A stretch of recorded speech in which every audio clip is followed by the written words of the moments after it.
Assalamualaikum warahmatullahi wabarakatuh dan selamat sore. Puji syukur kita panjatkan kepada Allah Subhanahu wa taala atas kesehatan dan kesempatan yang diberikan kepada kita semua sehingga dapat menjalankan aktivitas di bulan suci Ramadan, bulan penuh berkah. Saya Kateno Sastro Tambir mewakili manajemen Sumarekon Mutiara Makassar mengucapkan terima kasih kepada Bapak, Ibu, saudaraku semua yang telah berkenan menyaksikan dakwah online pada sore hari ini yang disiarkan secara langsung di Instagram dan YouTube.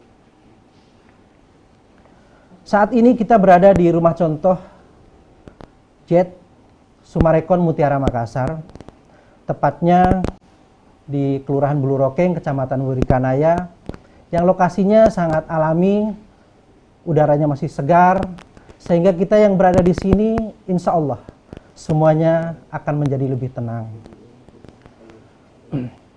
Sesaat lagi kita akan mendengarkan ceramah yang akan dibawakan secara online oleh Bapak Dasat Latif. Melalui ceramah ini, semoga kita semua mendapat pengetahuan yang baru, yang bisa membuat hati kita menjadi semakin teduh dan mampu menjalankan kehidupan sehari-hari dengan lebih baik dan penuh ridho dari Allah Subhanahu wa taala. Kepada Ustadz Dasat Latif kami persilahkan. Mohon izin Ustadz. Monggo. Ya, bagus itu. Santai mau jangan ketegang. Kau bukan di film mana ini, film horor. Dakwah ini bos, harus santai orang. Ya. Assalamualaikum warahmatullahi wabarakatuh. Alhamdulillahirabbil alamin. Wa bihi nasta'inu ala umurid dunya waddin. Asyhadu an la ilaha illallah wa asyhadu anna Muhammadan abduhu wa rasuluh. Allahumma salli ala sayyidina Muhammad wa ala alihi wa sahbihi ajma'in. Amma ba'd. Faqad qala Allahu subhanahu wa ta'ala fi kitabil karim wa huwa asdaul qailin. A'udzu billahi minasyaitonir rajim. Bismillahirrahmanirrahim. Ya ayyuhalladzina amanu taqullaha haqqa tuqatih wa la tamutunna illa wa antum muslimun.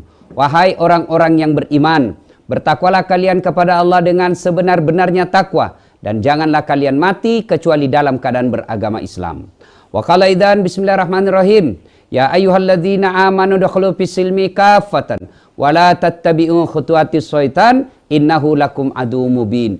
Wahai orang-orang yang beriman, masuklah engkau ke dalam Islam secara sempurna, bukan Islam pencitraan, bukan Islam pil caleg, bukan Islam pilpres.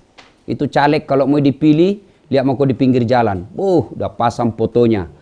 Dibawa kepala anak, baru Nabi bilang siap jungkir balik untuk rakyat.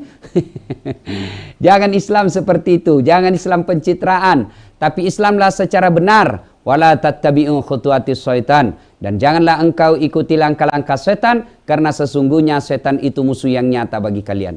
Musuh kalian bukan polisi, musuh kalian bukan pemerintah, musuh kalian bukan ulama, musuh kalian adalah setan, di mana musuh setan itu adalah musuh yang nyata bagi kalian. Wa qala idan bismillahirrahmanirrahim.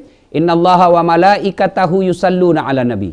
Ya ayyuhalladzina amanu sallu alaihi wa sallimu taslima. Sesungguhnya Allah dan para malaikatnya bersalawat kepada Rasulullah Muhammad sallallahu alaihi wasallam, maka wahai orang-orang yang beriman, bersalawatlah kalian kepada Rasulullah dengan sebaik-baik salawat. Shadaqallahul azim, maha benar Allah dengan segala firman-Nya.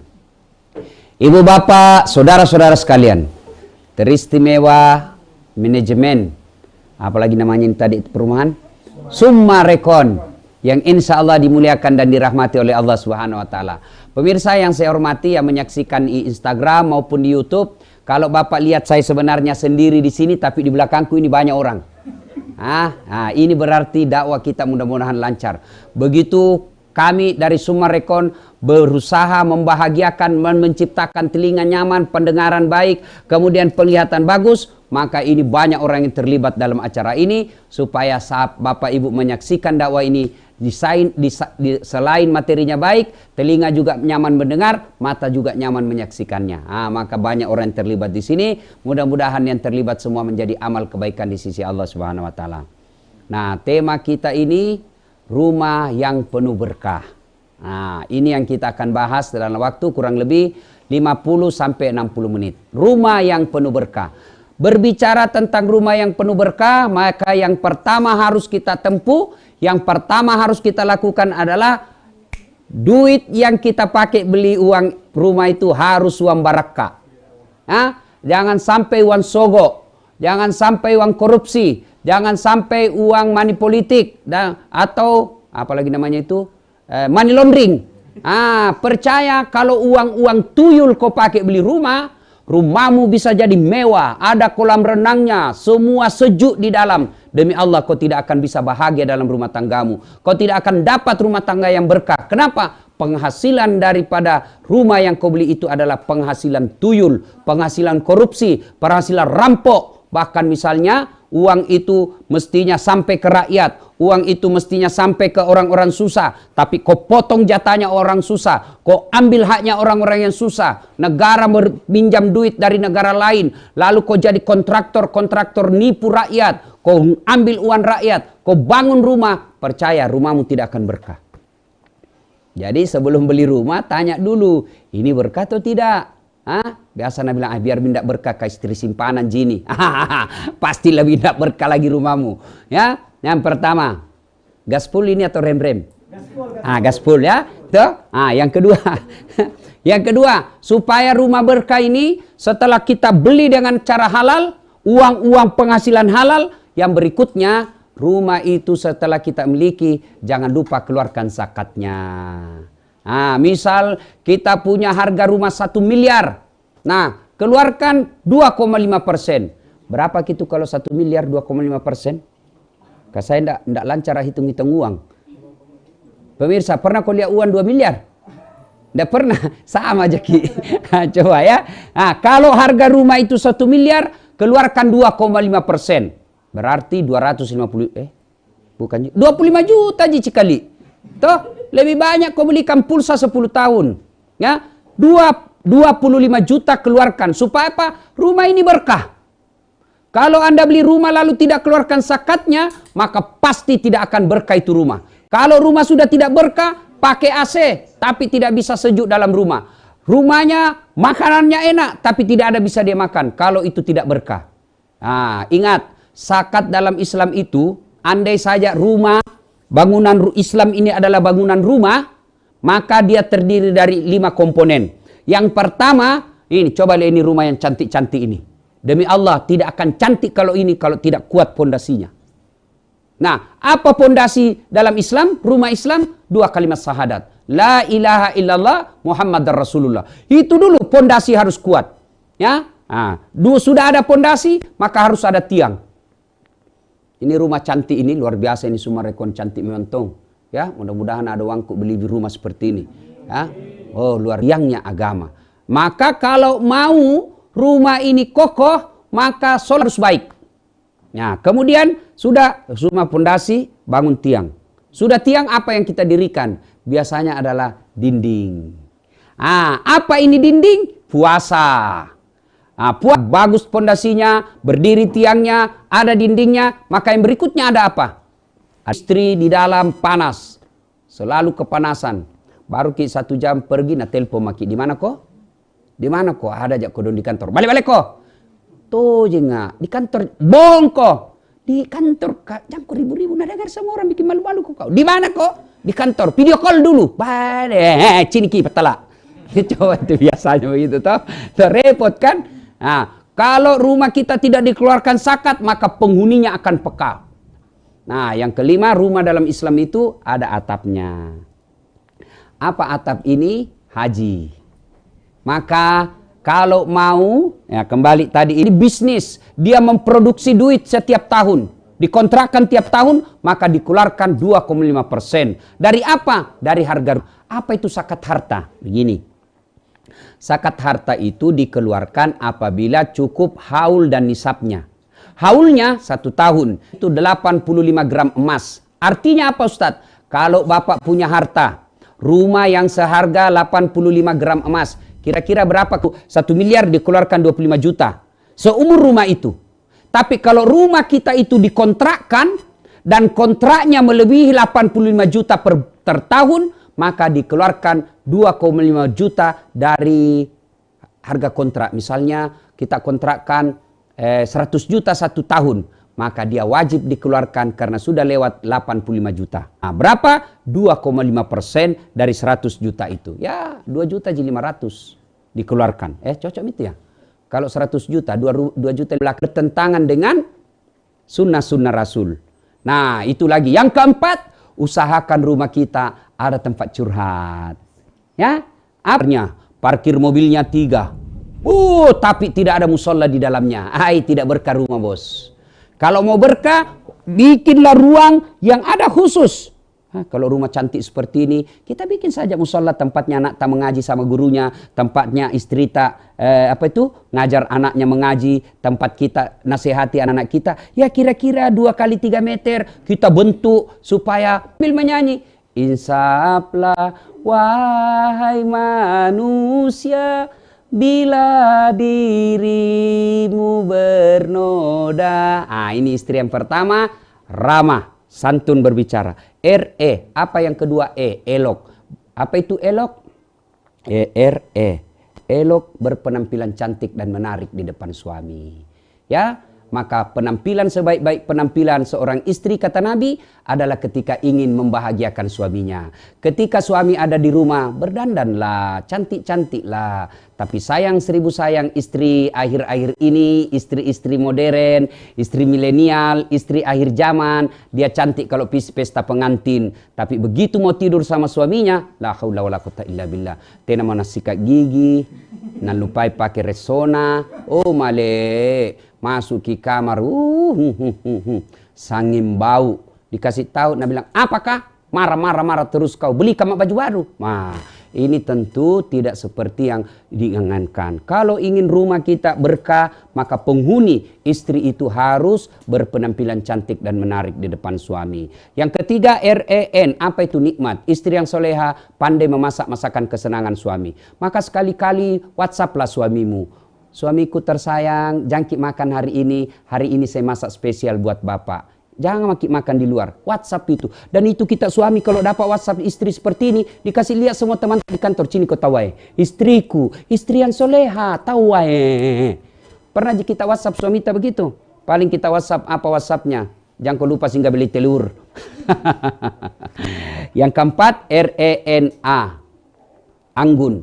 Itu anggun, cerdas. Dan yang kelima, hemat. Istri yang soleha pandai memanajemen keuangan keluarganya. Jangan lalu menjadi istri yang stepa. Apa stepa? Selera tinggi ekonomi pace. Ini yang rasu-rasu istri seperti ini. Ibu bapak, saudara-saudara sekalian, ini istri. Lalu bagaimana seorang suami? Suami yang baik itu, satu, tugasnya harus cari nafkah. Silakan cari nafkah dengan syarat halalan, thayyiban, wasi'an. Halal, baik, banyak. Tidak boleh banyak nomor 1. Halal dulu nomor 1. Maka suami harus punya tanggung jawab menghidupi apa yang jadi tanggung jawabnya. Diberikan nafkah anak istri kita. Itu tugasnya suami. Maka suami yang bermalas-malas saja tinggal di rumah, itu yakin rumahnya tidak akan berkah dan tidak akan diridai oleh Allah Subhanahu wa taala. Maka suami yang berikutnya menjadi teladan dalam rumah tangga. Jangan sampai kita larang anak tak merokok. Awas kau kalau merokok kau nak aku tampelin kau kalau ku dapat kau merokok. Sudah bukan Nabi bilang, nak pi kau belikan dulu rokok. Pret. Larang anak tak merokok baru kita merokok. Nah, ibu bapak saudara-saudara sekalian, pada intinya untuk membentuk rumah tangga yang sakinah mawaddah warahmah, maka kita harus menyadari tugas-tugas kita sebagai komponen dalam rumah tangga itu. Ibu bapak saudara-saudara sekalian, kita harus break dulu sejenak. Kita tampilkan setelah iklan-iklan berikut ini. Terima kasih. So beautiful, it's so wonderful world. So beautiful and a smile lights up your face like the stars. Yes, it's true. You found love too.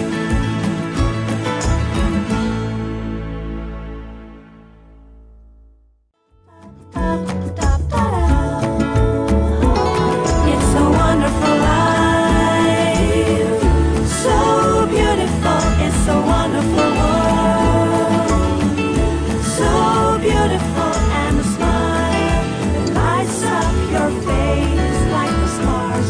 Yes, it's true, you found love too.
Assalamualaikum warahmatullahi wabarakatuh. Setelah kita rehat sejenak, kita lanjutkan lagi. Rumah yang penuh berkah. Saudara yang saya hormati, setelah kita dari... pasang kancing baju dulu tawa. Santai saja cowok, biasa aja ini. Bukan seleksi PNS ini. Ya, jadi setelah kita meyakinkan bahwa cara perolehnya halal, kemudian rumah itu tidak melanggar sunnah-sunnah, ya artinya kalau dilanggar tidak apa-apa, tapi kalau Anda melakukan sesuai sunnah maka itu lebih utama buat kita. Kemudian kita keluarkan kewajiban kita soal rumah itu, termasuk diantaranya zakatnya. Berikutnya penghuni rumahnya. Kita sudah jelaskan tadi kewajiban istri, kita sudah jelaskan kewajiban suami. Nah sekarang kalau kita punya anak istri, nah mari ini kewajiban bersama antara suami, istri, didik anak. Nah, sekarang sangat disayangkan orang mendidik anak ini, ya, dia melupakan konsep agama. Coba lihat ini, rumah tangga, coba lihat, nauzubillah min zalik. Ada baru-baru kasihan di salah satu kabupaten, ya, dia goro anaknya. Bayangkan, dia potong anaknya, anak gadisnya 18 tahun, dipotong, nauzubillah min zalik. Dan ngerinya lagi, kakaknya ini yang dipotong memegang adiknya untuk disembeli sama bapaknya. Nauzubillah min zalik. Kenapa? Penyebabnya karena anak gadis tersebut berhubungan badan dengan sepupunya. Nah, tidak mungkin anak ini melakukan seperti ini kalau orang tuanya berhasil mendidik anaknya. Kata Nabi, anak itu dilahirkan dalam keadaan fitrah. Orang tuanya membuat dia majusi, orang tuanya membuat dia Nasrani, orang tuanya membuat dia Yahudi. Ibaratnya Allah seolah-olah ingin berkata kepada kita ini, dengar pada orang tua. Allah seolah-olah ingin berkata kepada kita, Das'at, ini buku. Anak itu suci, terserah mau tulis apa. Allah kasih kita ini buku polos, tidak ada tulisannya. Ini pulpen, silakan kau tulis apa kau mau tulis di situ. Mau kau tulis anakmu kontraktor boleh, tulis anakmu dokter silakan, tulis anakmu ustadz silakan, tulis penghafal Quran silakan, kontraktor silakan, silakan tulis apa saja. Dengan catatan, semua yang kau tulis nanti itu Allah minta tanggung jawabmu di akhirat kelak. Nah, maka didik anak. Bagaimana cara mendidik anak? Silakan didik anak kita dengan konsep agama. Ya. Kalau mau baca buku-buku resmi, buku-buku riset penelitian dari Eropa, Amerika, penelitian teknik mendidik anak, tata cara, psikologi mendidik anak, silahkan. Tapi keliru kalau tidak membuka Al-Quran. Al-Quran surah Luqman, di situ dijelaskan cara mendidik anak itu mulai dari surah Luqman ayat 15. Ya bunayya la tusyrik billah. Wahai anakku, jangan kau menserikatkan Allah. Akidah dulu yang harus dikuatkan. Yang kedua, setelah itu ajarkan kepada anak, jangan kau berjalan di muka bumi ini dengan penuh kesombongan. Coba lihat anak-anak orang kaya. Bapaknya yang kaya kurang ajar sama pembantunya. Mamanya yang kaya kurang ajar sama sopirnya. Ini semua pola mendidik anak yang gagal. Coba, karena kita sudah kaya, pola mendidik anak orang tua dulu itu sudah mulai ditinggalkan. Coba lihat kaya makin tahu atau satu anak, satu kamar. Entah? Kita dulu satu tempat tidur, 3 kita bersaudara di atas. Akhirnya apa? Akrab betul kita bersaudara. Selalu kita ketemu tiap malam tidur kita sama-sama. Kadang naik kepalanya itu adik tadi ke kepala tak. Tidak bertengkar orang, kadang bilang saudara. Begitu kakak tak jatuh cinta, nah tahu bapak tak. Kenapa? Adik jadi mata-mata. Bak, jatuh cintai. Kenapa kau tahu ini? Kuda apa suratnya di bantal. Itu toh. Akhirnya ada saling pengawasan.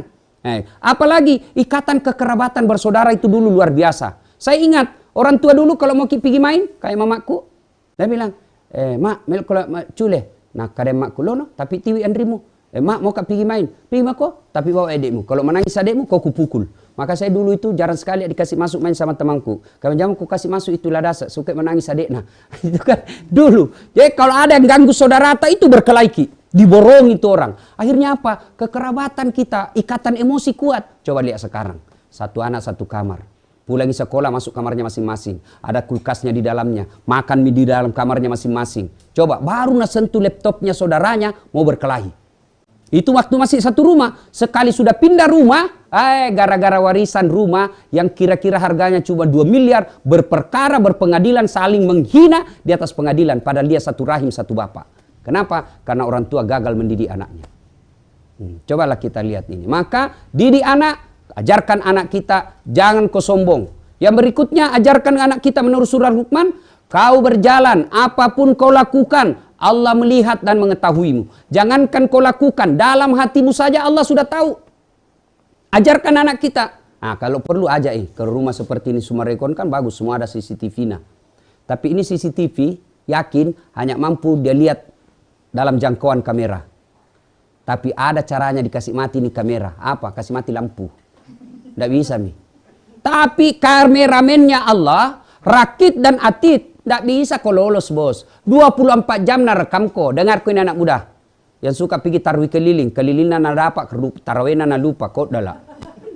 Ya. Itu sahur on the road. Pret, siapa ajar kau sahur di jalanan? Di rumahmu saya kau sahur baik-baik makan nu. Ajarkan anak-anak kita. Sini kau nak, lihat kau ini CCTV. Ini CCTV nak, goyang kau bedek. Goyang toh dalam televisi pak. Kiri kau lagi nak, kiri toa. Ini malaikat. Begini juga nanti malaikat. Nah lihat kau semua. Tapi nak ini tidak ada apa-apa. Keluar kau bedek dari pintu nak, masih nuliaki. Tidak mi pak. Ini CCTV hanya bisa kau nak pantau di dalam rumah. Tapi malaikat dimanapun kamu pasti dia pantau kau. Nah dengar kau cowok. Kalau kau bonceng cowokmu, cewekmu, jantung kau suka pakai cakram rendapan. Nah close up kau setan cilaka. Nak rem kau. Mati kau nanti, nasoting kau nak kenal la ilaha illallah. Kan dalam surah Yasin itu dijelaskan, kitab itu dia akan berkata ketika dia terima kitabnya, kitab apa ini? Semua nak catat, tidak ada satupun nak tidak nak catat kelakuanku. Kita akan bertanya sendiri, ya Allah kitab apa ini? Semua tercatat. Nah itu Rakit dan Atid. Maka sampaikan kepada anak kita. Nah ibu bapak, saudara-saudara sekalian, ada yang bertanya bagaimana itu cara mendidik anak? Ya coba itu tadi, buka surah Luqman. Sudah kita lakukan semua. Yang lebih penting lagi, jangan beri makan makanan haram kepada anak kita.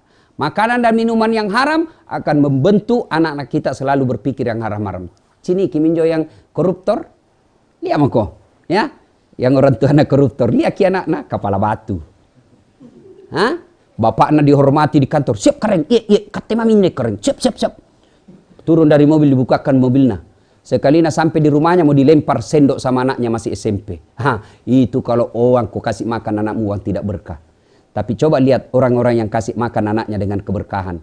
Meskipun dia cuma guru ngaji, barangkali cuma tukang parkir, tapi orang tuanya rajin sholat, tukang parkir ini anaknya yang angkat derajatnya nanti. Nah, kalau kita tidak memberi makan anak tabarang, jangan kita terlalu cemas soal perut. Ini perut rezeki Allah yang ngatur. Coba lihat.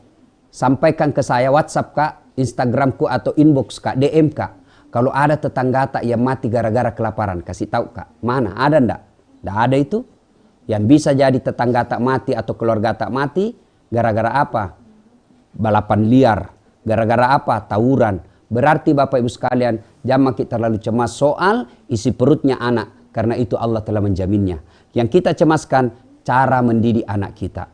Alangkah bahagianya kita sudah pensiun, tidak bisa makin cari uang, anak tak tahu baku SMS. Kak, bulan ini saya mau ambil bapak, nah bulan depan kau sama istrimu kau urus ki bapak. Masya Allah. Begitu kita sakaratil maut, ada semua mi anak tadi samping. Masya Allah, ada orang sakaratil maut karena otaknya sangin dagang, ruko-ruko terus na pikir.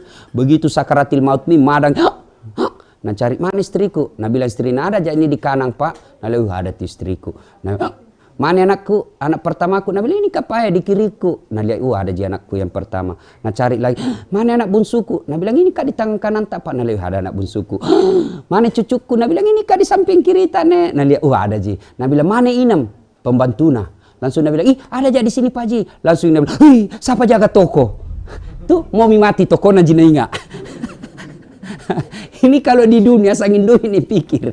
Nah ibu bapak saudara-saudara sekalian, karena waktu yang sangat ringkas, pada akhirnya rumah yang ingin berkah itu tidak sekedar mewah, tidak sekedar mahal, tidak sekedar sejuk, tidak sekedar asri, tapi yang lebih penting dari itu, di dalam rumah itu dihuni oleh orang-orang yang baik agamanya. Nabi Muhammad SAW. Baca sejarahnya hidup Nabi. Itu Nabi kalau berdiri sholat, kepalanya sampai di langit-langit rumahnya. Apa namanya ini di atas? Langit-langit kalau tidak salah di pelapon. Itu kalau beliau berdiri sholat jamaah, kepalanya menyentuh pelapon. Berarti kecil jika don rumahnya Nabi. Kemudian beliau kalau sholat malam bersama Aisyah, Ummul Mukminin, ibu kita, Itu beliau kalau sholat, kakinya Rasulullah menyentuh kepalanya istri beliau. Begitu kecilnya kamar beliau. Tapi tidak pernah Nabi mengatakan, wih, menderitaku di rumah. Dalam keadaan terbatas ekonomi seperti itu, Nabi keluar dari bibir beliau, baiti jannati, rumahku laksana surga bagiku. Kenapa? Karena rumah beliau didirikan dari hasil yang halal. Rumah beliau dihiasi dengan ibadah-ibadah. Rumah beliau dihuni oleh orang-orang yang taat dalam beragama. Insya Allah. Kalau rumah kita mewah, harganya sampai miliar-miliar, aksesoris dan interiornya cantik-cantik, semua produk Eropa, semua klasik-klasik, coba semua hebat. Tapi penghuni rumah jauh dari nilai-nilai agama, maka jangan heran kamar ber-AC tapi tidak bisa tidur kecuali makan obat tidur. Banyak konsumsi makanan di meja makannya, ada semua makan mewah, tapi begitu berhadapan meja makan, apa nak pikir? Asam urat, kolesterol, lemak, ginjal, dilarang makan daging, dilarang makan nasi, dilarang makan lombok, dilarang makan sayur, apa aja bisa nak makan? Ubi jalar yang warna ungu, warna 7 miliar. Naik di atas mobilnya, mobil harga 2 miliar, tapi stres. Di atas mobil baru 2 menit mati kiriku mati kiring. Nah, itu semua kalau tidak berkah rumah, tidak berkah penghasilan. Demi Allah saya ulangi, demi Allah. Materi, tanpa materi susah kita bahagia dalam rumah tangga. Tapi materi bukan satu-satunya jaminan untuk meraih kebahagiaan. Sehingga saya bilang sama mamanya cek di rumah istriku, jangan aku cemas soal uang. Kan tidak dibawa mati jitu uang. Nah. Apa nak bilang? Memang tidak dibawa mati itu uang. Tapi kalau tidak ada uang, rasanya mau mati. Allah tidak melarang kita kaya. Allah tidak melarang kita cari nafkah. Cari nafkah sebagai kepala rumah tangga. Tapi cari halalan, thayyiban, wasi'an. Terima kasih. Mudah-mudahan ada manfaat. Terima kasih kepada pihak Sumarekon ya Makassar yang memfasilitasi acara ini. Luar biasa. Kalau ada perumahan-perumahan yang selalu memfasilitasi dakwah, insya Allah perumahan ini akan dihuni oleh orang-orang yang berkah rumahnya. Insya Allah. Mudah-mudahan ada manfaat ya. Nah, pesan saya yang terakhir, sebisanya perumahan yang luas dan mewah ini, kalau penghuninya mayoritas agama tertentu, ya buatlah rumah ibadah di komplek itu. Jangan sampai berpikir, kalau ada masjid, ada gereja, ada wihara tidak produktif, ambil saja itu tanah tidak ada hasilnya. Itu pandangan orang yang tidak beragama. Bagi kita rakyat Indonesia yang meyakini ada Pancasila, sila pertama ketuhanan yang Maha Esa, berarti apapun proyek yang kita bikin selalu mempertimbangkan ketuhanan yang Maha Esa dalam arti menyediakan fasilitas-fasilitas supaya penghuni komplek kita bisa beribadah. Dan percaya kalau penghuni komplek semua baik agamanya, tidak rewel dan tidak repot kita ngurus komplek itu. Semoga ada manfaat. Saya Dasat Latif, terima kasih. Terima kasih kepada Tribun Timur. Terima kasih kepada Sumarekon. Mudah-mudahan segera operasi dan laris perumahannya, insyaallah. Lebih dan kurangnya mohon dimaafkan. Saya Dasat Latif. Assalamualaikum warahmatullahi wabarakatuh.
Demikian tadi telah kita sama-sama dengarkan kajian agama yang cukup baik dari Bapak Ustadz Das At-Tatib.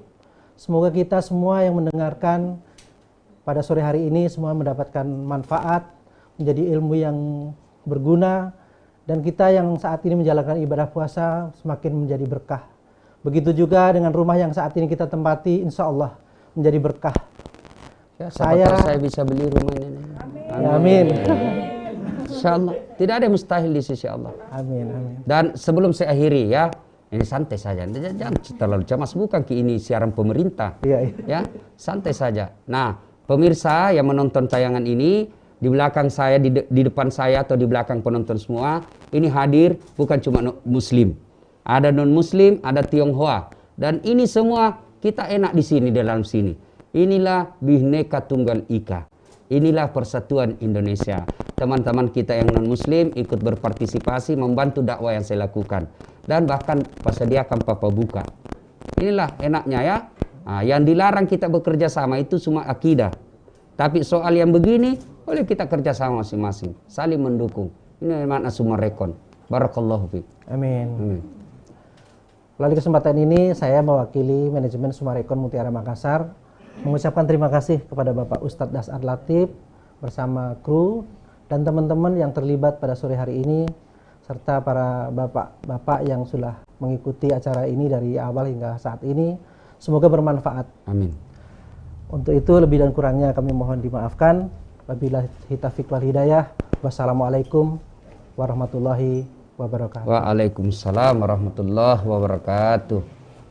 Mari kita